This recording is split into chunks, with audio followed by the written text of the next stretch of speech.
On the Bavarians, Chapter 1 by Kiernan.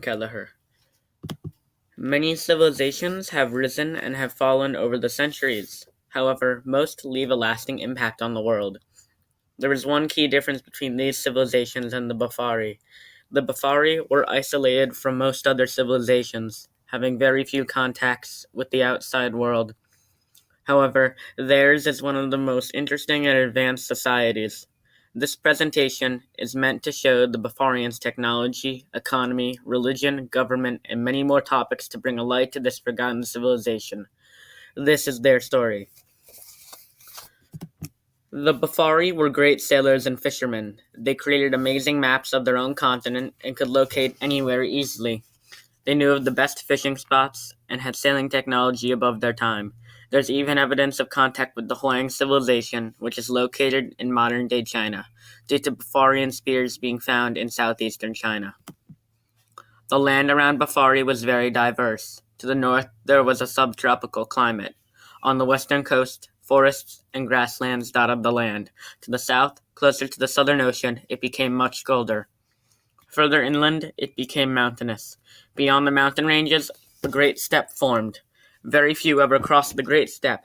Nomadic horsemen, referred to as troubles, roamed the land, killing and enslaving those who crossed into their domains.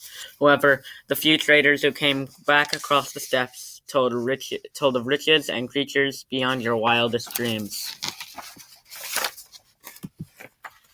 The Bafari had many urban centers. Although most of these were dotted along the coast, some formed in rivers. The cities were carefully planned in a hexagonal pattern for reasons still unknown. In the center, a raised platform where a throne stood was the marvel of most coastal cities. The city centers were called farlestocks. Further inland, however, cities became less organized, with smaller buildings and simpler house design. They commonly had thatched roofs with wreaths. Inland settlers were often seen as inferior due to their less abundant resources and their quote-unquote primitive house design.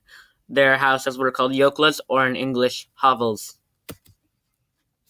There were two major religions in the civilization. These were the followers of Bafar and the cult of Kalashu. Bafar was the lord of the seas, and he was the god of the seafaring people who arrived on the continent. The cult of Kalashu was far less practiced, and the followers usually lived in small numbers further inland. It was the religion of the natives of the continent. Kalashu was the god of the land and sky. The two religions were commonly at odds due to their religions demonizing each other, saying that their gods were gods of evil. However, their cultural ties still kept them together. Bafarian economy was based mainly on fishing and ship construction. Fish could be sold for fertilizer, and ships were great for whaling, fishing, and for war. Raw materials were also sold to a lesser extent. Grains were scarcer than other resources, so most grain was kept for the people in case of a food shortage. The Bafarian civilization had many advanced technologies involving sailing. Most ships were made of lighter wood and built almost in the shape of a longship. However, the main advancement of sailing technology was that such triangular sails.